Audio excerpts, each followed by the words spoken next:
गलत content consume करने की वजह से और वीर्यनाश करने की वजह से, मास्टरबेशन करने की वजह से भी जो है कई ऐसी चीज़ें हैं जो एक मर्द को, एक मैन को नपुंसक बना रहा है, इम्पोर्टेंट बना रहा है। मैं कम से कम 10-12 साल से काफ़ी ट्रैवल किया। मुझे ऐसा कोई पर्सन नहीं दिखा जो सेक्सुअली इन्वॉल्व ना हो। जब सारे लोग सेक्सुअली इन्वॉल्व हैं, कोई कंटेंट कंज्यूम कर रहा है, कोई कुछ कर रहा है, लेकिन कोई ओपनली बात क्यों नहीं करना चाह रहा? तो ज़्यादा घातक आपको क्या लगता है कि जो एक एक्चुअल पॉर्न वीडियो है वो एक युवा के लिए ज़्यादा घातक है, एक जवान लड़के के लिए, या एक सॉफ्ट पॉर्न? तो मतलब हमें ये इसको समझाना चाहिए। मतलब आपको अत्यधिक मतलब जो वीर का नाश है उसको हमें संभालना है। वीर ही हमारे जीवन की एक ऊर्जा है। अगर इसको हमने मतलब बहा दिया तो हमें हमें आने वाली अपने जीवन में बहुत सारा इसका नुकसान देखने को पड़ते हैं। दोबारा उस लेवल पर भी हम पहुंचने में अभी टाइम लगेगा। ठीक है, अभी इमरजेंसी कोई भी मेडिकल केस है, कोई एक्सीडेंट केस है, तो मॉडर्न साइंस परफेक्ट है। ठीक है, लेकिन लाइफ स्टाइल डिसीजेस है, ठीक है, जो हमने अपनी बैड हैबिट्स की वजह से हमने अपनी प्रॉब्लम क्रिएट की है, ठीक है, वो उसमें आयुर्वेदा परफेक्ट है। जैसे कि आजकल का जेंजी है जो बहुत ज़्यादा तरंगी चीज़ों की तरफ आकर्षित होता है। सर, हमारी सेक्सुअल लाइफ का मेंटल लाइफ बहुत ज़्यादा कनेक्ट। अगर हम डिप्रेस है, एंजाइटी है, या हम परेशान है, फियर में है, तो हमारी सेक्सुअल लाइफ बहुत ज़्यादा इम्पैक्ट पड़ता है। Hello viewers, I Pratham Sethi welcome you all to inspire India talks के एक नए पॉडकास्ट के अंदर, जहाँ पे हम कहानियों के बारे में बात करते हैं जो होती है कुछ अनसुनी। और आज एक अनसुनी कहानी लेकर हमारे साथ मौजूद है कुशल चौहान जी, फाउंडर ऑफ पुनःसत्व, जो कि एक आयुर्वेदा लीडिंग ब्रांड है मेन सेक्सुअल वेलनेस के ऊपर। तो कुशल जी, स्वागत है आपका इंस्पायर इंडिया टॉक्स के आज के पॉडकास्ट के ऊपर। नमस्कार, मेरा नाम कुशल चौहान है और मैं फाउंडर हूँ पुंसत्व का। और पुंसत्व एक संस्कृत वर्ड है जिसका मतलब है बीइंग अ मेल, पुरुष की पौरुष शक्ति।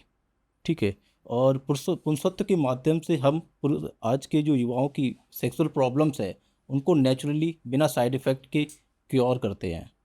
शुक्रिया सर। सर, आयुर्वेदा के अंदर ऐसी क्या मौजूदगी है या ऐसी क्या संस्कृति है जो मॉडर्न साइंस से सही सॉल्व कर सकता है एक मैन की सेक्सुअल वेलनेस के अंदर? देखो, मॉडर्न साइंस है वो सिम्टम्स पे काम करती है। वो आपके सिम्टम्स को कंट्रोल करेगी, वो आपको परमानेंट क्योर नहीं करती है। आपको कोई एक पर्टिकुलर प्रॉब्लम है, उसको आपने कोई मॉडर्न मेडिसिन ली, वो आपके सिम्टम्स कंट्रोल कर दिया, ठीक है। लेकिन आयुर्वेदिक क्या होता है? आयुर्वेदिक आपके रूट कॉज को समझता है। आपके प्रॉब्लम का कारण क्या है, कारण पे जाता है। जब हम कारण पे जाते हैं तो उसका हम निदान भी अच्छे से कर सकते हैं। ठीक है, फिर आपकी लाइफस्टाइल क्या है, आप क्या फूड खा कंज्यूम कर रहे हो, क्या आपका डेली का रूटीन है, उन सब पर हम लोग काम करके एक परमानेंट सॉल्यूशन उनके लिए तैयार करते हैं जो पूरा इफ़ेक्टिव होता है और उनकी प्रॉब्लम्स को परमानेंटली क्योर करते हैं। सर, जैसा मैंने आपकी वेबसाइट के बारे में स्टडी किया था, तो आपका जो पूरा है सारा मेंटल पीस के रिगार्डिंग भी है, मेन की जो होती है सेक्सुअल वेलनेस और सारा फिजिकल वेलनेस के ऊपर आपका अटेंशन है, क्योंकि एक अंडररेटेड टॉपिक भी है, इसके ऊपर कोई खुल के बात नहीं करना चाहता। तो आपको लगता है कि आपके इस इनिशिएटिव से लोग अब इसके बारे में थोड़ा सा और खुल के बात करेंगे, या सोशल मीडिया के ऊपर इसकी और प्रेजेंस बढ़ पाएगी? हाँ, मुझे मतलब ये इस बात का ताज्जुब है, मतलब कि लोग इस टॉपिक पे बात क्यों नहीं कर रहे। मैं कम से कम 10-12 साल से काफ़ी ट्रैवल किया। मुझे ऐसा कोई पर्सन नहीं दिखा जो सेक्सुअली इन्वॉल्व ना हो। जब सारे लोग सेक्सुअली इन्वॉल्व हैं, कोई ना सारे को छुप-छुप के कोई कंटेंट कंज़्यूम कर रहा है, कोई कुछ कर रहा है, लेकिन कोई ओपनली बात क्यों नहीं करना चाह रहा है। मतलब अगर ये टॉपिक सीक्रेट है, अगर इसको हमें बात नहीं करना चाहिए तो हमें इन्वॉल्व भी नहीं होना चाहिए ना। इन्वॉल्व सारे हैं लेकिन इस पे कोई बात नहीं कर रहा है। इसका परिणाम क्या होता है? इसकी वजह से हम लोग बहुत सी प्रॉब्लम्स आती हैं, जो सेक्सुअल प्रॉब्लम आती है वो भी हम खुल के ओपन करके बात नहीं कर पा रहे हैं। जो सही सेक्स एजुकेशन हमें देनी चाहिए अपने यूथ को, वो सही सेक्स एजुकेशन भी नहीं दे रहे। इससे क्या होता है कि आज के टाइम में 25 से 30 तक पहुँचे-पहुँचे आज का युवा नपुंसक हो रहा है। ठीक है? वो ऑलरेडी इतना ज़्यादा उसका सारा पूरा सिस्टम बिगड़ा हुआ है। ठीक है? जब तक वो शादी के टाइम आता है, वो इवन अपनी मैरिड लाइफ को बचाने के लायक नहीं रहता है। बहुत से आप आज के केस में देख रहे हो, बहुत से डाइवोर्स केस आप देख रहे हो। वो उसका कारण क्या है? जानने की कोशिश कर रहा है कोई? नहीं कर रहा ना। सही सेक्स एजुकेशन हमें बताई नहीं जाती है। जो सेक्स एजुकेशन बताई जाती है वो नेचुरल है। हमें बात करनी चाहिए ब्रह्मचर्य के बारे में। ब्रह्मचर्य क्या है? ब्रह्मचर्य के बारे में बहुत भ्रांति हैं। ठीक है? ब्रह्मचर्य के लोग मानते हैं कि कभी अपना वीर्य को हमने अपने शरीर से नहीं निकाला या वीर्य को पूरा धारण कर लिया, ऐसा नहीं। कोई ग्रस्त जीव व्यक्ति है, वो भी ब्रह्मचारी हो सकता है। लेकिन उसे पता होना चाहिए कि कितनी बार हमें अपनी लाइफ मतलब कोई एक ग्रस्त जीवन में कोई जी रहा, कोई मैरिड पर्सन है, वो भी ब्रह्मचारी की तरह रह सकता है। हम ब्रह्मचारी का मतलब ये नहीं आपने सेक्स को आपने दबा दिया है। आपको सेक्स करना है, लेकिन कब करना है, हर ऋतु के हिसाब से कितनी बार करना है, कैसे करना है, वो सब एक एक सेक्स एजुकेशन के माध्यम से हमें बताना, हमें पता होना चाहिए। वो आयुर्वेद में हर सारी कुछ चीज़ें मेंशन हैं, लेकिन कोई उन टॉपिक पे बात ही नहीं करता है। इस वजह से आज जो भी आज आज आज आप परिणाम देख रहे हो ना, एक बहुत बड़ी व्यापक समस्या बन चुकी है। वो ये व्यापक समस्या इसी वजह से है क्योंकि हमें सही सेक्स एजुकेशन दी नहीं जाती है।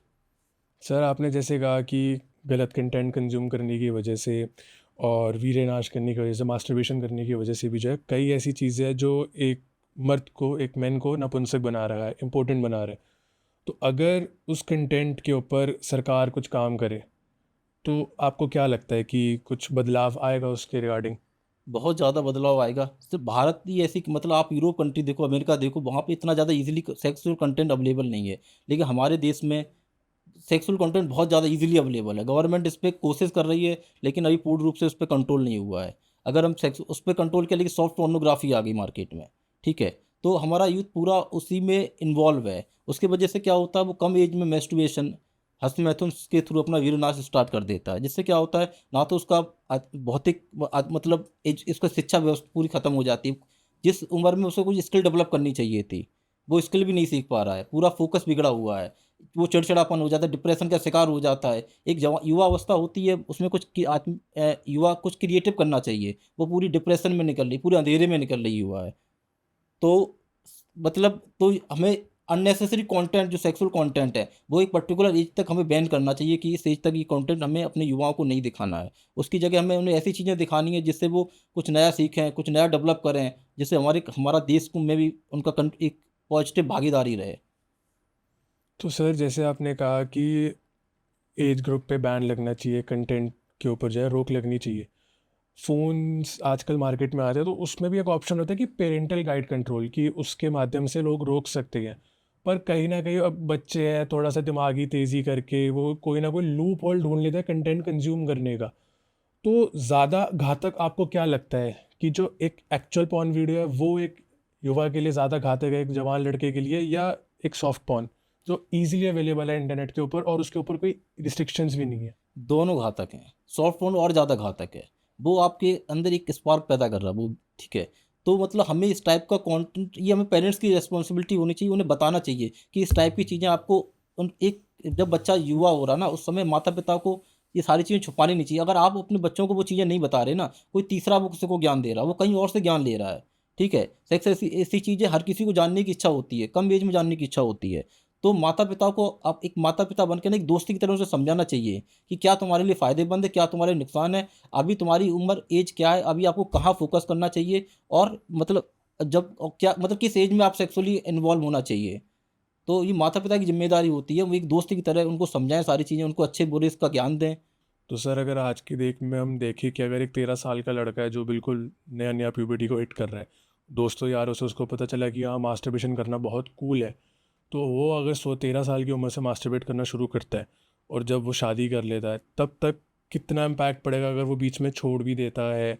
तो उसकी एक जो सेक्सुअल वेलनेस है, जो उसकी सेक्सुअल हेल्थ है, वो कितनी इम्पैक्ट होगी just after hitting the puberty and then he started masturbating? देखो, मैस्टरबेशन कोई भी दुनिया में अननेचुरल जो काम होती हैबिट होती है वो हमारे लिए नुकसानदायक होती है। उसका अभी आपने स्टार्ट किया, आपको रिजल्ट आपको नहीं दिखेगा कि हम कुछ गलत कर रहे हैं। लेकिन जैसे-जैसे आप जिस चीज़ की हैबिट आप फ्रीक्वेंसी बढ़ाते जाते हैं ना, तो उसका एक बैड इम्पैक्ट हमारी लाइफ में पड़ता है, ठीक है? तो जब वो शादी के लायक होता है ना, तो ऐसे मैं 90% केस बताता हूँ जो जो शादी के बाद नपुंसक हो चुके साथ मतलब अपना सेक्सुअल लाइफ सही नहीं चल रही, वो उनका 90% रीज़न रहा वो उन्होंने यंग एज में बहुत ज़्यादा हस्तमैथुन किया है।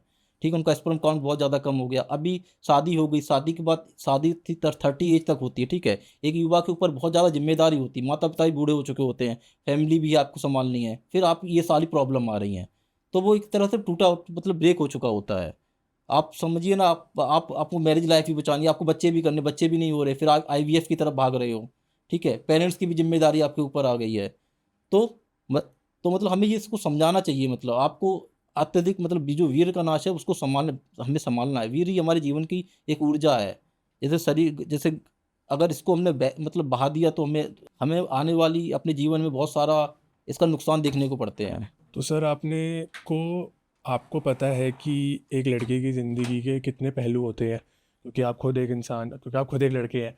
तो मेरा आपसे ये सवाल है कि पुनर्सत्व की शुरुआत से पहले आपके जीवन में कोई ऐसा एक्सपीरियंस रहा है कि जिसको लेके आपको लगा कि अब आपको एक पहल करनी चाहिए, या ऐसा कोई कोई मोमेंट हिट किया हो आपको आपकी लाइफ में कि अब आपको भी इस पहल का एक हिस्सा बनना है कि मेन सेक्सुअल वेलनेस के लिए आपको कुछ करना है? हाँ, मोटिवेशन आपको कहाँ से मैं मिली बताता हूँ। बेसिकली? देखिए, मुझे पढ़ने का बहुत शौक था और मैं बचपन से बहुत ज़्यादा किताबें पढ़ता था, ठीक है। जब मैं 13-14 साल, मतलब उससे पहले ही मैंने ये सारी मोस्टली सारी बुक्स पढ़ रखी थी, ब्रह्मचर्य के बारे में, स्पिरिचुअल बुक्स के बारे में, ठीक है। और जब मैं 10th में पहुंचा, जहाँ पे सारे यूथ मैस्टरबेशन स्टार्ट कर रहे थे, लोग बोल रहे थे कि बहुत कूल है, ऐसा है वैसा है, तो मुझे वो वाला नॉलेज हिट किया, ठीक। उसके बाद जब मैं कॉलेज में गया तो बहुत मैं देखा कि लस्ट की वजह से, इसकी वजह से कोई युवा कुछ कर ही नहीं पा रहा, मतलब उस कॉलेज में सब लोग जल्दी नंबर पास करने, ऐसे कर लो, ये कर लो, सब शॉर्टकट शॉर्टकट शॉर्टकट चल रहा है, किसी को कुछ डीप में कोई सीखना नहीं, कोई स्किल डेवलप नहीं करनी, बस इतना जरूरी, इतना काम हो गया, बाकी का पूरा टाइम डस्ट में चला गया। तब मुझे लगा कि कुछ मिसिंग है, जो मतलब जो सेक्स एजुकेशन हमारी किताबों में लिखा हुआ है वो बताया ही नहीं जा रहा लोगों को, बीच में हमारे युवाओं को बताया ही नहीं जा रहा सारी चीज़ें।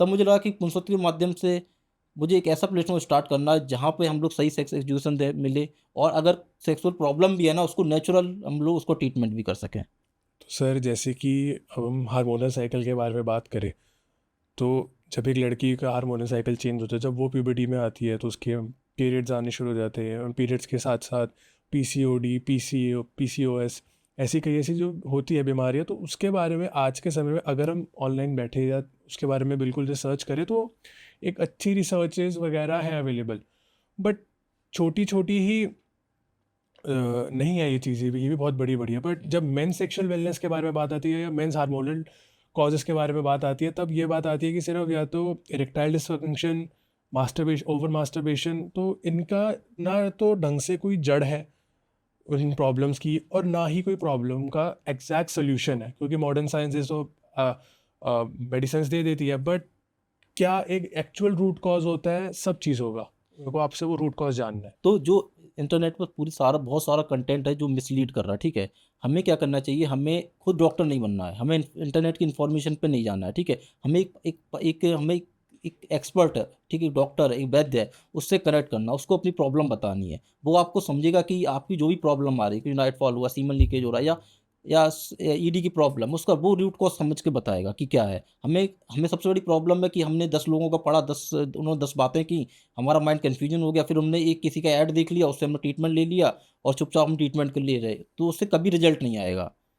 हमेशा एक आप अपना एक्सपर्ट डॉक्टर देखो, एक उससे अपना कंसल्ट कराओ, और उससे प्रॉपर ट्रीटमेंट लो। सर मेरा अगला सवाल जो है यही है कि पुनर्सत्व का आयुर्वेदिक ट्रीटमेंट और बाकी लोग अगर कोई आयुर्वेदिक ट्रीटमेंट लेते हैं, उसमें आप एज अ क्या फ़र्क लोगों तक पहुंचाते हैं?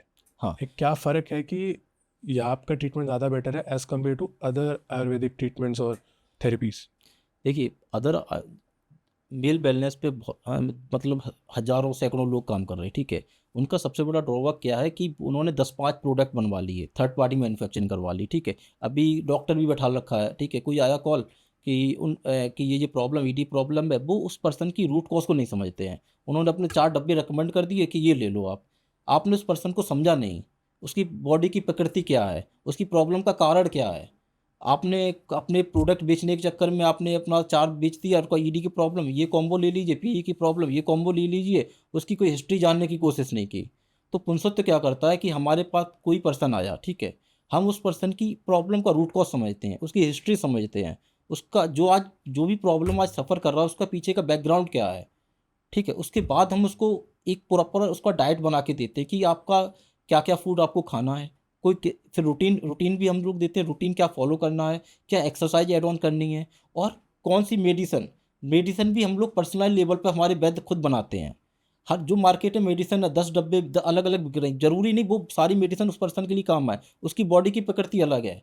तो हमारे वैद्य पर्सनल लेवल पे पर्सनलाइज़्ड मेडिसिन उसको बना के हम लोग देते हैं। तो पुंसत्व में ये अंतर है। दूसरा, हम उनको फ़ॉलो अप रखते हैं, उनको टच में रखते हैं कि आपने मेडिसिन लिया, आपने हमारे प्रोग्राम से इन्वॉल्व हुए, अभी आपका क्या इम्प्रूवमेंट है, कैसा फ़ील कर रहे हो, कोई आपको प्रॉब्लम तो नहीं आ रही है। तो ये सारी चीज़ें हम समझते हैं। उसको वीकली कॉल जाती, मैसेज जाता है, और उसको भी हमने बोल रखा है कि आप कभी भी हमसे कनेक्ट कर सकते हो, क्योंकि ये प्रॉब्लम ऐसी है, वो किसी के साथ शेयर नहीं करता है।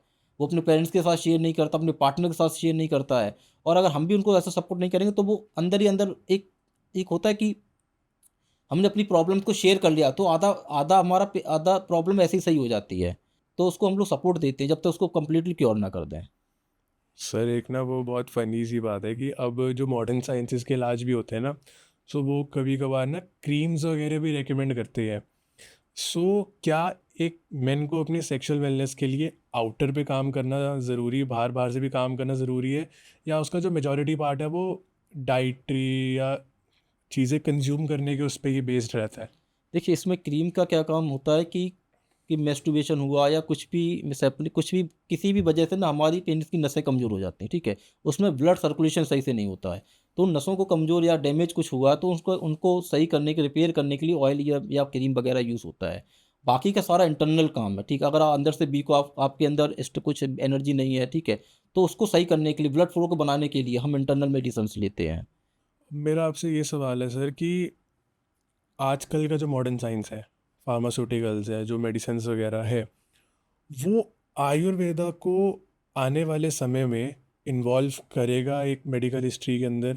कि मॉडर्न साइंसेस सर्जरीज वगैरह के लिए तो है, पर आयुर्वेदा का जो सारा रूट था कि शुश्रत जी, चरक जी, उन्होंने तो सारी जो सर्जरी का जो वो लोग लेकर आए थे, रूट्स लेकर आए थे, लोग उसकी जगह जो सर्जरीज वगैरह करा लेते हैं, तो वो तो हेल्दी माना जाता ही है कि अगर किसी को फास्ट रिकवरी करनी है।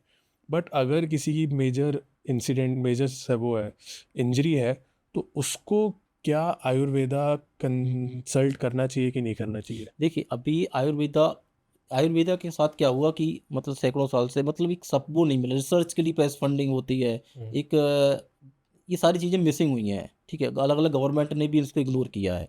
आयुर्वेदा में भी सर्जरी है, सब कुछ है, लेकिन क्या अभी उस लेवल पे दोबारा हमें दोबारा उस लेवल पर भी हम पहुँचने में अभी टाइम लगेगा, ठीक है? अभी इमरजेंसी कोई भी मेडिकल केस है, कोई एक्सीडेंट केस है, तो मॉडर्न साइंस परफेक्ट है, ठीक है? लेकिन लाइफ़स्टाइल डिसीज़ेज़ है, ठीक है? जो हमने अपनी बैड हैबिट्स की वजह से हमने अपनी प्रॉब्लम क्रिएट की है, ठीक है? वो उसमें आयुर्वेदा परफेक्ट है। इन द फ्यूचर अगर रिसर्च डेवलपमेंट सारी चीज़ें होती हैं, तो हम लोग सर्जरी में भी आ गया मतलब सर्जरी भी हम लोग कर सकते हैं।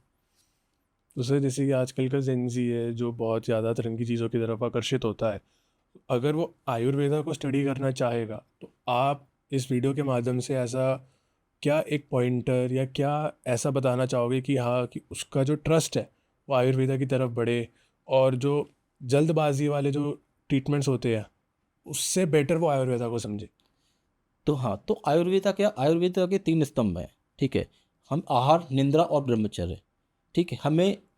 अब कैसे हमें हेल्दी रहना, हमें लाइफ में बहुत कुछ काम करना है, ठीक है? हमें जीवन में कुछ भी अचीव करना है, उसमें हमारे शरीर का स्वस्थ होना बहुत ज़रूरी है, ठीक है? तो अगर हमारा लक्ष्य बड़ा है, तो हम उस पर फोकस आज से करेंगे। तो हम क्या करते हैं, अपना आज का युवा खाने के लिए बहुत ज़्यादा सजग है। काफ़ी लोग हालाँकि फ़ास्ट फूड की तरफ जाते हैं, लेकिन बहुत से मैंने यूथ को देखा वो फ़ास्ट मतलब वो हेल्दी फूड प्रेफ़र कर रहे हैं, ठीक है? तो हमारा आहार सही होना चाहिए। आहार के बा अगर हमने सही आहार लिया, आहार हमारी प्रथम औषधि है। अगर हमने आहार को सही से लिया, ठीक है? उसके बाद हमारा आता है निद्रा। हमें सही से अपने माइंड को, बॉडी को रेस्ट देना है। ठीक है, हम कितना अच्छा भी आहार ले लें, लेकिन हमारा स्लीप डिसऑर्डर है, ठीक है, हम सो नहीं रहे सही से, तो हमारी मल्टीपल बीमारी को सामना करना पड़ता है। उसके बाद ब्रह्मचर्य। ब्रह्मचर्य को आप ऐसे इसमें कंसीडर करते हो इंद्रिय संयम। मतलब आपको बहुत ज़्यादा अपनी इंद्रियों को तृप्ति के लिए नहीं भागना है। कैसे लाइक मेस्ट मतलब अपनो वीरनाश नहीं करना है, या मतलब कोई भी चीज़, जैसे हम कंटेंट भी कंज़्यूम कर रहे हैं, हमें देखना कोई मूवी, हम दिन रात सोशल मीडिया पे स्क्रॉल रील कर रहे हैं, तो इंद्रियों को कंट्रोल करना अपनी है। जब ये तीनों को कॉम्बिनेशन चलता है ना, तो हम लोग स्वस्थ जीवन की तरफ हमारी नई शुरुआत होती है। सर आपको स्टेरॉइड्स वगैरह के बारे में पता है सारा? हाँ, मतलब पता, लेकिन ज़्यादा मैं गया नहीं उसमें, तो लेकिन सर मेरा अब अगला सवाल ये आएगा कि आजकल के समय में युवा के अंदर जो है फिज़िकल फिटनेस के लिए बहुत जोश है। तो इसी वजह से जो पहलवानों का पूरा वर्कआउट वगैरह होता था, लोग उससे भी बहुत प्रोत्साहित होते हैं, बहुत मोटिवेटेड होते हैं कि मुकद्दर को पाना है या अखाड़े आगे वर्कआउट करना है। पर दूसरी तरफ जहाँ जो जिम वाला लाइफस्टाइल आ जाता है, लोग कॉम्पीट करते हैं, तो उस कंपटीशन के अंदर इतनी रेज आ चुकी है कि लोग जो है स्टेरॉइड्स कंजम्पशन पे आ जाते हैं। और सबसे बड़ा नुकसान स्टेरॉइड्स कंजम्पशन का ये होता है, वो सारा इफ़ेक्ट करता है मेन सेक्सुअल वेलनेस के ऊपर, हाँ। कि विल मर जाती है, सब हो जाता है। तो अब कोई फिज़िकल फिटनेस के लिए भी रहना चाह रहा है, पर ऑन दी अदर हैंड कि उसके लिए इतना पागल होना कि आप अपनी मेंटल, आप अपनी सेक्सुअल वेलनेस ख़राब कर रहे हो। तो अगर वैसे टाइप के आपके पास कोई केस आते हैं, तो आप उनको कैसे डील करते हो कि स्टेरॉयड कंजम्पशन की वजह से दिक्कत हो गई काफ़ी? ठीक है, तो ऐसे केस क्या होते हैं कि कोई भी पर्सन आया जिन्होंने पास्ट में एस्ट्रॉयड लिया कुछ भी लिया, ठीक है, तो हमारे वैद्य उसको पूरा समझते हैं कि कितनी पहले कितना कंज्यूम किया, क्या करंट सिचुएशन है उसकी है, ठीक है। उसके आधार पर फिर हम लोग उसको बॉडी को प्योरीफिकेशन के लिए देते हैं, उसकी गंदगी को बाहर निकालने के लिए। उसमें पंचकर्मा की भी मदद लेते हैं, ठीक है। उसके आधार पर जब हम बॉडी को प्योरीफाई कर लिया उसकी sorry to cut you sir. Panchakarma, उसमें क्या होता है, हमारे शरीर की जो गंदगी होती है उसको हम लोग निकालते हैं अलग अलग तरीके से, ठीक है। अपनी बॉडी को शुद्धिकरण करते हैं। पंचकर्मा क्या होता है, हमारे शरीर में जो गंदगी है उसको हम लोग उसको अपनी शरीर की शुद्धिकरण के लिए एक आयुर्वेदिक पद्धति है, उसके माध्यम से हम शरीर को शुद्धि करते हैं, ठीक है। शुद्धि के बाद क्या होता है, फिर उसको औषधियाँ दी जाती हैं, आयुर्वेदिक औषधियाँ। तो वो ये कि उसको उसको डायग्नोसिस करते हैं, फिर उसको उसकी बॉडी को हम लोग मतलब शुद्धिकरण करते हैं। उसके बाद हमारे वैद्य कुछ औषधियों को रिकमेंड करते हैं और हम लोग खुद प्रिपेयर करके देते हैं उसके पर्सनल लेवल पे। और मैं कभी रिकमेंड नहीं करूँगा कि स्टेरॉइड लो। आयुर्वेद में ऐसी ऐसी औषधि ऐसा ऐसा कॉम्बिनेशन है, बाजीगर औषधियाँ जिनको हमें स्टेरॉइड की ज़रूरत ही नहीं है। आपकी मसल्स भी ग्रो होगी, आपका वेट भी गेन होगा, आपको प्रोटीन सब की ज़रूरत ही नहीं है, केमिकल की ज़रूरत। आप आयुर्वेद के माध्यम से भी आप जो स्टेरॉइड देता ना, उससे ज़्यादा इफेक्टिव और लॉन्ग टर्म आप अपनी बॉडी बना सकते हो। तो सर जैसे कि अब आपने कहा कि पिछले सैकड़ों वर्षों से आयुर्वेदा पिछड़ा हुआ है, तो अगर अब उसको एक नई पहचान मिलेगी तो क्या वो मॉडर्न साइंसेस के बराबर आ पाएगा, या फिर अभी भी जो पिछड़ापन था उसके साथ वो कायम रहेगा? देखो, बराबर आ भी जाएगा, बराबर आ रहा है, ठीक है। आप देख रहे हो कि लोग मॉडर्न हेल्थ सेक्टर उससे परेशान हो चुके हैं। लोग केमिकल एलोपैथी इन सबसे परेशान हो, इंजेक्शन वो हर कोई चाहता है मुझे नेचुरल ट्रीटमेंट मिले, ठीक है। हर मतलब नेचुरल ट्रीटमेंट की तरफ भाग रहा है, ठीक है। तो आयुर्वेद अपनी जगह दोबारा बना रहा है, ठीक है। अभी हमें गवर्नमेंट और सब लोगों का सहयोग चाहिए, जिससे हम आयुर्वेद को पुनः दोबारा स्थापित कर सके देश में। सर मेरा अगला सवाल ये रहेगा कि आज के समय में जो ऑर्गेनिक सप्लीमेंट्स होते हैं, प्लांट बेस्ड होते हैं, वीगन प्रोडक्ट्स होते हैं, उनमें और आयुर्वेदिक सप्लीमेंट्स में या प्रोडक्ट्स में क्या फ़र्क है? नहीं, तो आयुर्वेद में जितनी भी मेडिसिन बनती है ना, सारी मोस्टली प्लांट बेस्ड होती है ना, सारी हर्ब्स होती है, तो कोई अंतर नहीं है। तो ऑर्गेनिक। ऑर्गेनिक तो हर्ब्स मतलब ऑर्गेनिक का मतलब क्या, कोई बिना बिना केमिकल के हमने हम्म। उसको उगाया, ठीक है। तो ऑर्गेनिक ऑर्गेनिक जो भी आयुर्वेदिक मेडिसिन बनती है वो सारी हर्ब्स से बनती हैं, ठीक है। अभी क्या मोस्टली हर्ब्स क्या होती हैं जंगल से मिलती हैं, या कई लोग अब तो फार्मिंग भी करते हैं। तो ये भी सब प्लांट बेस्ड है, सारी मेडिसिन प्लांट बेस्ड होती है, नेचुरल हर्ब्स होती हैं, तो सिमिलर चीज़ें हैं ऑलमोस्ट। तो सर जैसे कि अब मेन सेक्सुअल वेलनेस के ऊपर ना थोड़ी बहुत स्टडी करके ना लोग सोशल मीडिया पे कंटेंट डाल देते हैं, जैसे कि फिटनेस इन्फ्लुएंसर होते हैं, वो प्रमोट करते हैं शिलाजीत को, अश्वगंधा को, मुलेठी को। तो ये सब चीज़ों बिना किसी प्रिस्क्रिप्शन के या बिना किसी कंसल्टेंसी के कंज्यूम करना किसी के लिए सही है, नहीं है? अगर सही है तो कितनी मात्रा में सही है? मतलब कोई भी चीज़ आप कंज्यूम कर रहे हैं बिना कंसल्टिंग, बिना प्रॉपर एक्सपर्ट के गाइड के बिना आपको कंज्यूम कभी नहीं करना चाहिए। आप ज़रूरी नहीं उसने आपको उसको शिलाजीत फ़ायदा, उसकी बॉडी टाइप कुछ और हो। आपकी बॉडी, आपके डे टू डे एक्टिविटी, आपकी लाइफ़स्टाइल उससे बहुत ज़्यादा अलग है। तो आप अपने एक किसी वैद्य, किसी डॉक्टर से कंसल्ट करिए, अपना पूरा अपने बारे में उसको बताइए, आपका रूटीन के बारे में बताइए, आपके बॉडी में क्या-क्या प्रॉब्लम्स हैं और किस पर्पज़ के लिए आप इसको इस्तेमाल करना चाहते हो। उसके बाद ही आपको इस्तेमाल करना चाहिए। आपको खुद से डॉक्टर नहीं बनना किसी को। जब जब तक आप उतनी समझ आपको नहीं, तब तक आपको खुद से डॉक्टर नहीं बनना, आपको प्रॉपर एक्सपर्ट से सलाह लेनी है। तो सर आपको क्या लगता है कि एक लड़के को क्या मिसलीड करता है? अन इम्प्रॉपर एजुकेशन, सेक्स एजुकेशन जो उसको नहीं मिलती वो, या जो गलत कंटेंट वो कंज्यूम करता है उस वजह से भी कहीं ना कहीं उसकी लेटर ऑन लाइफ के ऊपर जो है सेक्सुअल जो उसकी ड्राइव होती है वो काफ़ी बिगड़ती है? इम्प्रॉपर एजुकेशन जो नहीं होती उसके पास, या रॉन्ग कंटेंट जो वो इन्फ्लुएंस में या पीयर प्रेशर में आके कंज्यूम करता है? देखिए, मैं इसमें मानूँगा कि उसको एजुकेशन नहीं मिलती है, ठीक है। अगर हमें बहुत सी चीज़ें में बताया जाता है कि हमें एजुकेशन दिया जाता है कि रेड लाइट जल जाए, ठीक है, हमें रुक जाना है, पता है हमें, ठीक है। ऐसे ही अगर हमें सेक्स एजुकेशन के बारे में पता चल जाए कि क्या करना, क्या नहीं करना, कब करना, किस एज में करना, ठीक, क्या हमारे लिए फ़ायदेमंद, क्या हमारे लिए नुकसानदायक है, ठीक है। तो हमें कोई भी कितना कंटेंट दे, कुछ भी दिखाए, हमारे एनवायरनमेंट कुछ भी होता है, हमें पता है कि इसको हम देखेंगे या ये हम करेंगे तो हमारा इसका ये नुकसान होगा और हमारी लाइफ में क्या-क्या हमें फ्यूचर में दिक्कत आने वाली है, ठीक है? तो सबसे पहले सेक्स एजुकेशन, अगर हमें वो सही हमने अपने बच्चों को दे दी, माता-पिता को खुद से शुरुआत करनी चाहिए, टीचर्स को शुरुआत करनी चाहिए। अगर वो बच्चे को हमने सही से बता दिया, तो कितना भी कंटेंट हो, एनवायरनमेंट कितना गंदा हो गया, उसे बच्चे को खुद पता है। अभी के बच्चों को पता ही नहीं है। उसे पता नहीं, उसे ये पता है इसमें हमें मज़ा आ रहा तो हम देख रहे हैं इसको, है ये कर रहे हैं इसमें मज़ा आ रहा कर रहे हैं, लेकिन उसका परिणाम नहीं पता ना है। अगर एजुकेशन मिली होती तो उससे उन सारी चीज़ों से दूर होता। तो सबसे पहले हमें इससे अपनी एजुकेशन में हमें इसको जोड़ना है, इसके फ़ायदे बताने, क्या क्या नुकसान है हमारी लाइफ में। तो एजुकेशन फर्स्ट है। तो सर जैसे कि आजकल ना युवा में बहुत चलन है, जेनजीज के अंदर बड़ा चलन है कि 15 से 18 साल की उम्र के बीच में जो है शराब का सेवन करना, सिगरेट पीना, वेपिंग करना। तो इस वजह से भी अगर एक लड़का है वो खुल के 15 से लेकर अपनी 25 साल की उम्र तक खुल के शराब पी रहा है, खुल के वेप कर रहा है, खुल के स्मोक कर रहा है, पर उसका जो है, पर वो उन 10 सालों के अंदर कोई मास्टरबेशन नहीं कर रहा, कोई ऐसी एक्टिविटी नहीं कर रहा जिससे उसका स्पर्म इजैकुलेट हो, बाहर निकले उसकी बॉडी से। तो उसकी बॉडी के अंदर अगर वो स्पर्म स्टोर रहेगा तो वो उसकी बॉडी के लिए कितना घातक है। और कल को अगर वो ऐसा सब्सटेंस कंज्यूम करने के बाद अगर वो सेक्सुअल किसी एक्टिविटी में इन्वॉल्व होता है तो वो एक्टिविटी कितनी इम्पैक्ट होगी because of these substance consumption. तो मैं आपको बता दूं कि नपुंसकता का सबसे बड़ा कारण होता है एक नशा भी होता है, ठीक है। आपने अल्कोहल ले रहे हो, आप सिगरेट ले रहे हो, ठीक है, और भी तंबाकू ले रहे हो। तो अगर आप 10-15 साल लगातार ले लिए तो आप ऑलरेडी नपुंसक हो चुके हो, आपने ज़्यादा मात्रा में उसको कंज्यूम कर लिया तो आप ऑलरेडी हो, ठीक है।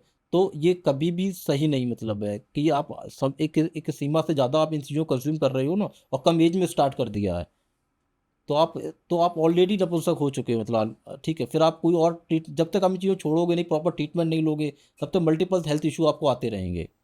तो ये चीज़ों को पहले ही मैं मतलब हमें यंग एज में करना ही नहीं कंज्यूम है ना। तो सर आपके पास कभी कोई ऐसा केस आया कि जब आपको लगा कि अब तो सामने वाले की सेक्सुअल ड्राइव कभी रहेगी ही नहीं या वो सेक्सुअली कभी एक्टिव नहीं हो पाएगा? तो मतलब जो कॉलेज लाइफ में जो पहला, अभी तो मेरे पास बहुत सारे ऐसे केसेस हैं, लेकिन जो जिसकी वजह से मैंने पुंसों स्टार्ट किया वो कॉलेज लाइफ में है। मैंने काफ़ी आयुर्वेद में आयुर्वेदिक ब्रह्मचर्य इन सब के बारे में बहुत सारा कंटेंट पढ़ा था, ठीक है। तो मैं कॉलेज में एक ऐसे पर्सन से मिलता हूँ जो मेस्टुबेशन की वजह से, जो टॉपर था, मेस्टुबेशन की वजह से उस वो आगे कुछ कर नहीं पा रहा, मेंटली बहुत ज़्यादा परेशान था। सुसाइड बोला, सुसाइड कर लूँगा, ये कर लूँगा, और पूरा डिप्रेस चल रहा था, कॉलेज की पढ़ाई बन नहीं, कोई नई स्किल डेवलप नहीं। तब मैंने उसको मोटिवेट किया और उसको बताया कि कैसे ये जो आपकी बैड हैबिट्स है, ये इसकी वजह से आप कंप्लीटली ख़त्म होते जा रहे हो। उसको गाइड किया, कुछ कुछ वैद्य से कनेक्ट करवाया, उसको प्रॉपर ट्रीटमेंट करवाया, तो उसकी जो लाइफ में मैंने चेंजेस देखा। आज वो प्रॉपर अपनी लाइफ में अच्छा कर रहा, तो इस चीज़ को मुझे मोटिवेट करती है, ठीक। उसके बाद मैंने ऐसे ऐसे कई पेशेंट, ऐसे ऐसे कई युवाओं को ठीक मतलब अपने पुनः के माध्यम से क्योर किया है, जो कम्प्लीटली सुसाइड वाले केस थे, जिन्होंने पास्ट में 8-10 साल से लगातार मेस्टुबेशन किया, अभी कुछ काम नहीं कर पा रहे, शादी का प्रेशर आ रहा है और मल्टीपल सेक्सुअल प्रॉब्लम से गुजर रहे हैं, अभी समझ में नहीं आ रहा क्या करें। इन प्रॉब्लम को क्योर करने में टाइम लगता है, इसमें पेशेंस की ज़रूरत होती है, लेकिन क्योर होता है। लोगों को निराश नहीं होना चाहिए, 6 महीने साल भर लग जाते हैं। ये सेक्सुअल प्रॉब्लम दिनों में ठीक नहीं होता, ये महीनों में ठीक प्रॉब्लम होती है। अगर आपको नेचुरली सही करना, परमानेंट सही करना है, तो पेशेंस रखना होता है। तो इस टाइप इस मतलब इन युवाओं को जब ठीक किया हमारे पुरुषोत्त के माध्यम से, तो मुझे काफ़ी खुशी हुई और मुझे लगा कि इसको मुझे और आगे लेके जाना है। ये हमारे देश में लाखों करोड़ों युवा हो जो इस प्रॉब्लम से परेशान और अंधेरे में अपनी ज़िंदगी घुट घुट के कट रही उनकी ज़िंदगी है। तो सर मेरा अब जो है सवाल बहुत बेसिक है कि एक इंडिविजुअल की या कोई भी अगर एक लड़का है, आदमी है, उनकी मेंटल हेल्थ का हेल्दी होना कितना ज़रूरी है जिससे उनकी सेक्सुअल वेलनेस भी हेल्दी रहे? देखिए सर, हमारी सेक्सुअल लाइफ का मेंटल लाइफ से बहुत ज़्यादा कनेक्ट है। अगर हम डिप्रेस है, एंजाइटी है, हमें परेशान है, फियर में है, तो हमारी सेक्सुअल लाइफ बहुत ज़्यादा इम्पैक्ट पड़ता है, ठीक है। सारा हमारा जो भी हमारे स्नायु तंत्र से हमारा कनेक्ट है। अगर ये थका हमारा मन थका हुआ है, ठीक है, परेशान है, दुखी है, तो हम कभी भी अच्छे से हमारी सेक्सुअल लाइफ अच्छी जा ही नहीं सकती है। तो हमारा मन अगर खुश है, हमारे स्नायु तंत्र मजबूत हैं, और तो हमारी सेक्सुअल लाइफ भी हमारी अच्छी आएगी। तो सर जैसे कि ये होता है कि हमारे शरीर में ना चक्र होते हैं, हैं। तो ऐसा वो कौन सा चक्र है जो नियंत्रण में रहेगा तो आदमी की सेक्सुअल वेलनेस जो है वो हेल्दी भी रहेगी? और मेंटली के लिए कौन सा ऐसा चक्र होता है कि अगर चक्र को कहते हैं एक्टिवेट कर लो, कंट्रोल में रख लो, तो वो कौन से 9 चक्र होते हैं? मैं आपसे उनके बारे में जानना चाहूँगा और उनको किस तरीके से, ऐसी कौन सी एक आदि हैबिट को अडेप्ट करने से कि एक्टिवेट ना हो बट वो कंट्रोल में रहे कि हाँ एक ह्यूमन स्टेबल रह सके। देखिए इस चक्र के बारे में बहुत ज़्यादा मिसगाइड किया हुआ, ठीक जी। है। जब तक एक महर्षि पतंजलि का अष्टांग योग आता है, ठीक है, उसमें योग के 8 अंग दिए हैं। उन उन योग के 8 अंग के बिना बताए सीधा लोग चक्र जागृत कर रहे हैं। हम्म, पहला योग का पहला अंग होता है यम, इसमें हमें मतलब हमें ब्रह्मचर्य का पालन करना होता है, सत्य बोलना होता है, चोरी नहीं करनी होती, अहिंसा का पालन करना होता है। अब हम अपने इंटरनल प्योर नहीं हो रहे, ठीक है, एक्सटर्नल प्योरिटी नहीं रख रहे हैं, कोई आसन हमने सिद्ध नहीं किया है, और सीधा हम लोग चक्र जागृत कर रहे हैं, तो बहुत बड़ा मिसगाइड है। तो पहले पढ़ो, पहले समझो कि क्या क्या प्रोसेस है। किसी ने बोला हम 10,000 रुपये दे दो, 20,000 रुपये हम चक्र जागृत करा देते, ये कोर्स होता है। जब तक आप वो कोई आप कोई दूसरा व्यक्ति आपको कभी चक्र जागृत नहीं करा सकता है, जब तक पहले आपको खुद से एफर्ट डालने पड़ेंगे। जब आप अष्टांग योग को पढ़ोगे, समझोगे योग के 8 अंग क्या है, वो अपने जीवन में धारण करोगे, तब किसी गुरु की कृपा के माध्यम से आप इन चक्रों को जागृत कर सकते हो। आपने इनके इसके बिना आप अगर चक्र जागृत कर रहे हो तो कई लोग मानसिक रूप से पागल भी हो जाते हैं। ठीक है, आपके अंदर कैपेसिटी नहीं है ना, आपके अंदर झूठ बहुत भरा पड़ा है, आप अहिंसा, आप लोगों पे नफरत कर रहे हो, ईर्ष्या भरी हुई है, ठीक है, आप ब्रह्मचर्य का पालन नहीं है, आप एक जगह एक आसन में 1 घंटे से ज़्यादा बैठ नहीं सकते हो, और आप चक्र जागृत करने जा रहे हो, कैसे होगी? तो ये मतलब इसको पहले अष्टांग योग पढ़िए, उसको अपने जीवन में धारण कर दिए, उसके बाद चक्र जागृत करिए अपने। तो सर अब हम मॉडर्न साइंस के बारे में बात करते हैं कि आज के समय में फार्मास्यूटिकल इंडस्ट्री बहुत बड़ी है।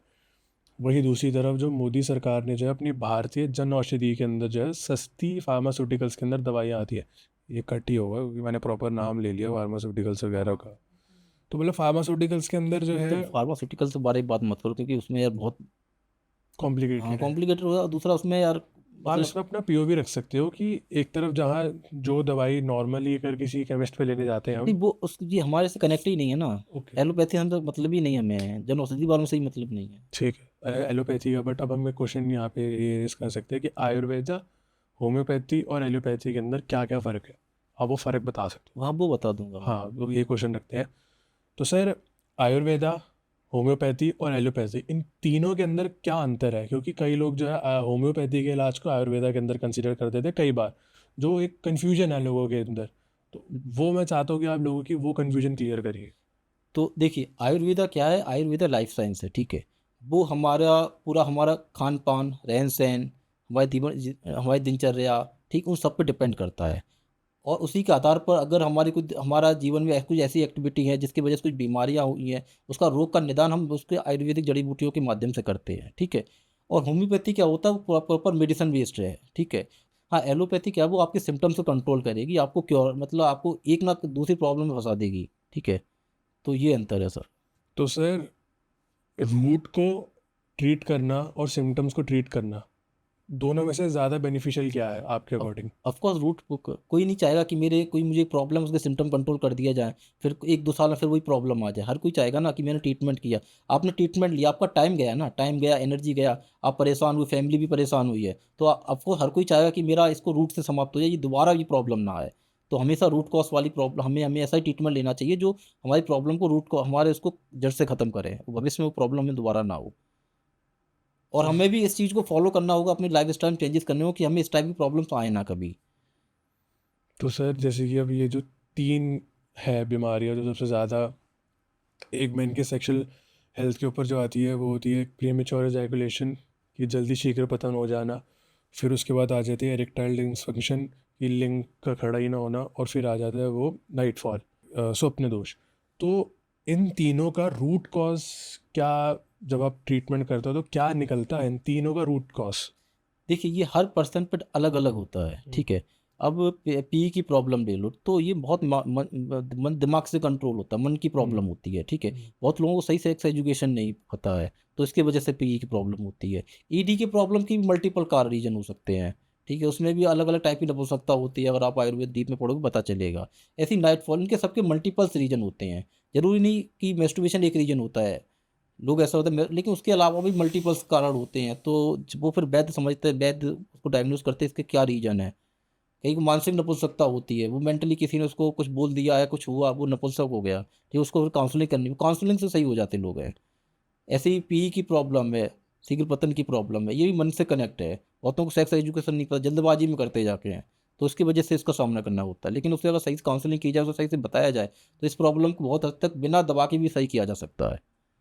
तो सर, अगर हम बात करें उस बारे में, अगर हम सेक्स एजुकेशन के अंदर बात करें अगर, तो जो दिक्कतें हैं, अगर उसको सही तरीके से गाइडेंस मिले तो तब एक श्योरिटी होती है कि किसी को वो दिक्कत नहीं होगी, या अगर हम उस बारे में बात करें कि दिक्कत नहीं होगी और सामने वाला जो है एक सही सही तरीके से परफॉर्म कर पाएगा उस चीज़ के अंदर, तो अगर ढंग से किसी को एजुकेशन मिल पाती है तो क्या ऐसा पॉसिबल है?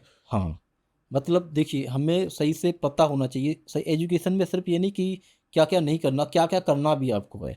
अपना आपका डाइट कैसा होना चाहिए, आपको रूटीन कैसा होना चाहिए, आप क्या देखते हो, क्या सोचते हो, पूरा कंटेंट भी आपका मन से बहुत ज़्यादा कनेक्ट है हमारी सेक्सुअल लाइफ। वो सारी चीज़ें पता होनी चाहिए। तो ऑफ कोर्स अगर हमें सही एजुकेशन दी गई है ना, तो हमें ये प्रॉब्लम बहुत हद तक इनको कंट्रोल किया जा सकता है।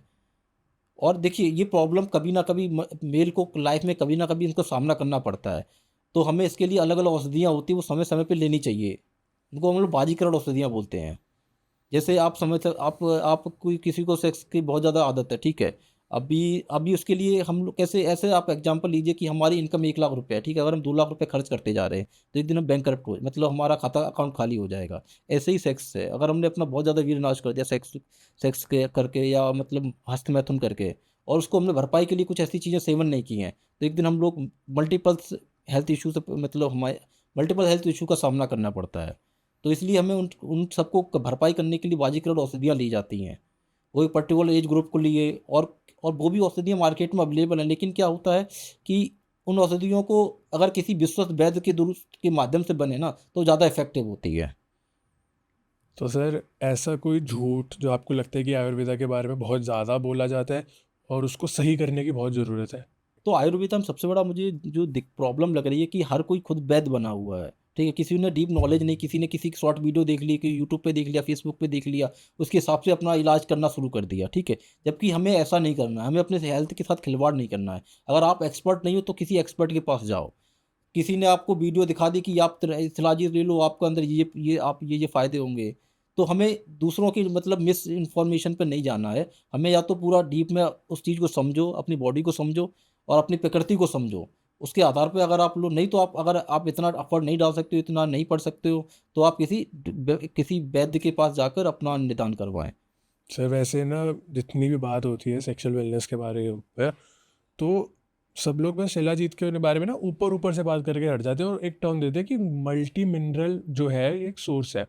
तो अगर आपको डिफाइन करना हो शिलाजीत तो आयुर्वेदा के अकॉर्डिंग, तो आप शिलाजीत को एक क्या डेफिनेशन देना चाहोगे?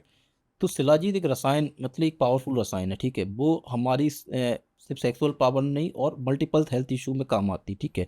लेकिन आज के टाइम में सही शिलाजीत मिलना मुश्किल है और जो मिलता है उसको वो सही से प्योरीफाई हुआ नहीं हुआ है, ठीक है? और कहाँ का है मतलब सब कुछ नकली मार्केट में आ रहा है, ठीक है? तो अगर शिलाजीत दूसरा आपको शिलाजीत हमेशा विश्वस्त जगह से खरीदना है, जहाँ पे आपको ट्रस्ट हो, ठीक है? और तीसरा आपको पहले समझना है कि हमें शिलाजीत की ज़रूरत है कि नहीं आपको है।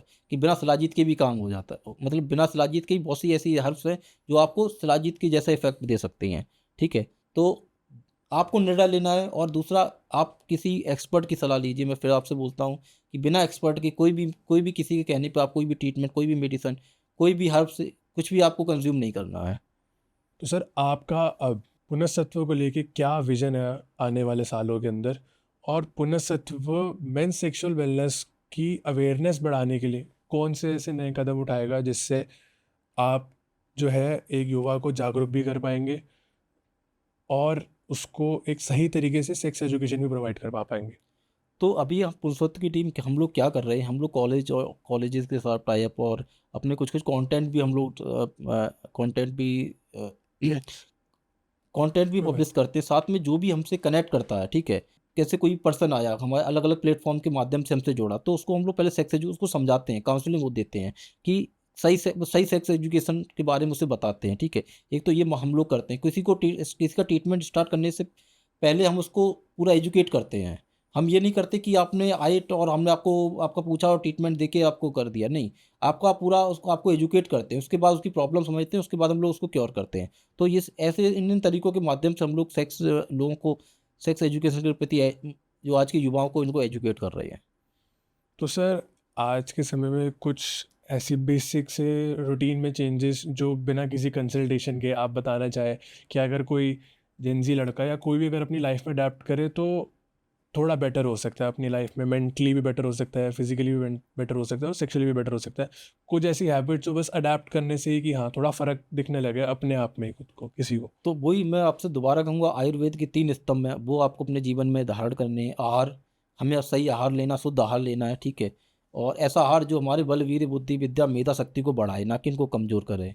फिर हमें सही नींद लेनी है, क्योंकि अगर हमारा मस्तिष्क थका हुआ है, टायर्ड है, उसको भी आराम की ज़रूरत होती है। अगर हम उसको आराम नहीं दिया तो हमारी पूरी बॉडी थकी रहेगी, ठीक है? हमें सही निद्रा लेना है और अपने इंद्रिय संयम रखना है। जैसे ब्रह्मचर्य आप पालन कर सकते हो। आपको बहुत सारा ऐसा कंटेंट नहीं देखना जो आप 24 घंटे आप मैंने बहुत से यूथ को देखा है, कुछ ना कुछ देखे जा रहे, देखे जा रहे, देखे जा रहे हो। माइंड कांस्टेंट स्टिमुलेशन में रहता है, ठीक है? तो ऐसी चीज़ों में इन्वॉल्व नहीं होना है। तो अपनी इंद्रियों को कंट्रोल में रखना है। अगर आप 3 चीज़ों को पालन करते हो तो आप हमेशा निरोग रहोगे और आप एक हेल्दी लाइफ आप जियोगे। सर जैसे कि अभी बड़ा चलन है कि सपाटे मारने चाहिए, दंड मारने चाहिए, तो उससे एक नॉर्मल शरीर के ऊपर क्या प्रभाव पड़ता है? क्योंकि अगर हमारे यहाँ पे जो है वो सपाटे और बैठक को माना जाता है, तो वही दूसरी तरफ जो उसका जो इजी तरीके से हो जाता है पुशअप्स और स्क्वाट्स है। तो क्या बेटर है एक शरीर की मोबिलिटी जिससे बनी रहे? तो ये होता है, पर्सन टू पर्सन की चॉइस भी होती है। ये किससे क्या हो पाता है? हाँ, मतलब किसको क्या पसंद आता है, हम्म। ठीक है? कोई सपाटे की तरफ जाता है, कोई इस तरफ जाता है, ठीक है? लेकिन उसमें भी हमें समझना चाहिए कि मतलब हमें अपनी बॉडी के हिसाब से हमें व्यायाम करना चाहिए या एक्सरसाइज करनी चाहिए, ठीक है? हमारी कैपेसिटी नहीं है, हमें धीरे-धीरे कैपेसिटी बढ़ानी है। मैं कई लोगों को देखता हूँ, वो फर्स्ट दिन मोटिवेट होके जाते हैं, जिम जाते हैं, कुछ भी जॉइन करते हैं, लेकिन 2-3 दिन में वो ख़त्म, मतलब वो नहीं जा मतलब छूट जाती चीज़ें हैं। तो हमें अपनी बॉडी की कैपेसिटी समझनी है कि और क्या हमें हमें पसंद है, मतलब उसी हिसाब से उसी दिशा में जाना, धीरे-धीरे स्टार्ट करनी है। हमेशा व्यायाम ऐसे स्टार्ट करना कि पहली बार आप अपनी बॉडी को थक मतलब आधा आप हाँफने लग जाओ, उस तब आपको रोक देना है, आपको बहुत ज़्यादा एफर्ट नहीं डालना है। क्योंकि हम मतलब हमें लंबा जीना है, ऐसा नहीं कि हेल्दी जीना है, ठीक है? ऐसा नहीं हमने बहुत ज़्यादा मेहनत कर लिया, ये कर लिया और फिर आप मल्टीपल हेल्थ इश्यू आप से फेस करो, ऐसा नहीं करना है। तो व्यायाम का भी हमें पता होना चाहिए कि कितना करना है, कैसे करना है, कब करना है। तो सर जैसे कि अगर आपका अब कोई पॉडकास्ट सुन रहा है, तो आप किसी को क्या सलाह देना चाहोगे कि अगर किसी को डिसिप्लिन मेंटेन करना है और कंसिस्टेंसी के साथ लाइफ में काम करना है, तो उसके लिए आपके विजडम ऑफ वर्ड्स क्या होंगे? तो मैं मतलब आपके प्लेटफ़ॉर्म के माध्यम से जो भी मुझे सुन रहा है, ठीक है? मैं उनसे ये बोल उन युवाओं से ये बोलना चाहता हूँ कि अपने जीवन का एक उद्देश्य तय करिए, ठीक है? आपके जीवन में जब उद्देश्य बड़ा होगा ना, तो उस उद्देश्य की प्राप्ति के लिए आप एफ़र्ट भी वैसे ही डालोगे। उस उद्देश्य उस मंज़िल तक पहुँचने में आपके लिए क्या-क्या बाधाएँ हैं, उन बाधाओं को आपको दूर होना है। क्योंकि अगर आप उन सारी चीज़ों में उलझे रहोगे तो आप कभी उस बाधाओं आप अपनी मंज़िल तक नहीं पहुँच पाओगे। तो हमें डिसिप्लिन में ऐसे अपनी चीज़ों में इन्वॉल्व करनी है, जो-जो चीज़ें उसके लिए हमारी उस मंज़िल तक पहुँचने में बाधा है, उनको हमें अपने जीवन से हटाना है। और जो-जो उस चीज़ में वहाँ आपकी मंज़िल तक पहुँचने में सहायक हैं, उनको अडॉप्ट करना है। बुरी चीज़ को आपको लगे कि ये बुरी चीज़ मेरी लाइफ़ में मतलब प्लस पॉइंट ऐड नहीं करी, उसको आप तत्काल छोड़ दीजिए। और अच्छी चीज़ आपको लगे कि इस चीज़ को मैं प्लस पॉइंट होगा, मैं कुछ आगे ग्रो करूँगा, उसको तुरंत अडॉप्ट करिए। उसके लिए आप अच्छे समय का वेट नहीं करना है। सो व्यूअर्स, ये थे कुशल चौहान जी, फाउंडर ऑफ पुनर्सत्व। इनकी जर्नी ने और इनकी कहानी ने हमें प्रोत्साहित किया कि कैसे हम भी अपने बारे में जागरूक रह सकते हैं। मेन सेक्सुअल वेलनेस एक ऐसा टॉपिक है जिसके बारे में कोई बात नहीं करता, और खासकर me as a man just don't talk about it easily. तो तब तक के लिए अब आप देखते रहिए ऐसी और इंस्पायरिंग कहानी के लिए इंस्पायर इंडिया टॉक के पॉडकास्ट। जल्दी मिलेंगे नए पॉडकास्ट में, तब तक के लिए चैनल को लाइक शेयर सब्सक्राइब करना ना भूलें। Good bye.